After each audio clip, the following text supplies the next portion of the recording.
Hello दोस्तों, नमस्ते, प्रणाम। मैं आप सबको रक्षाबंधन गीत सुनाने जा रही हूँ। आप सबको जैसा भी लगे कमेंट बॉक्स में बताना। जब मायके में दोनों बहनें एक साथ जाती हैं सुखिए दुखिए, तो देखिए उनकी भाभी कैसे भेदभाव दोनों में करती हैं।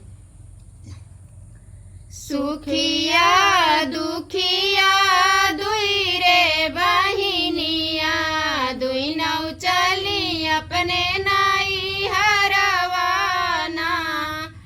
सुखिया दुखिया दुई रे बहिनिया, दुई नौ चली अपने नाई हरवाना।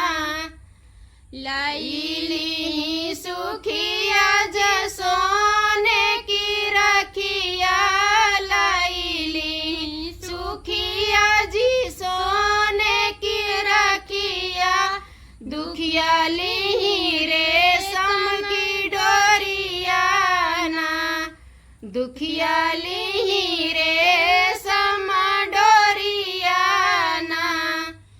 सुखिया दुखिया दुई रे बहिनिया, दुई नौ चली अपने नाई हरवाना।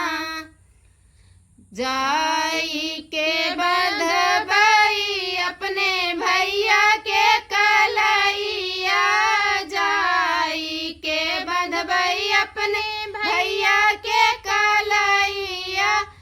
आई गबरखिया के दिनवाना, सुखिया दुखिया दुई रे बहिनिया, दुई नौ चली अपने नाई हरवाना। सुखिया जे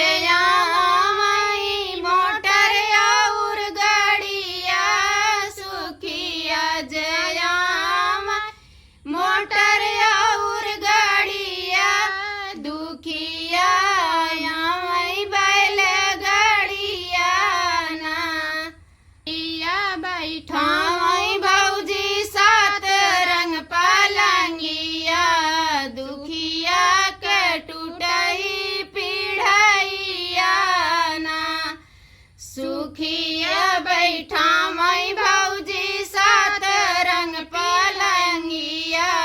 दुखिया के टूटही पीढ़ैया ना, सुखिया दुखिया दुई रे बहिनिया, दुई नौ चली अपने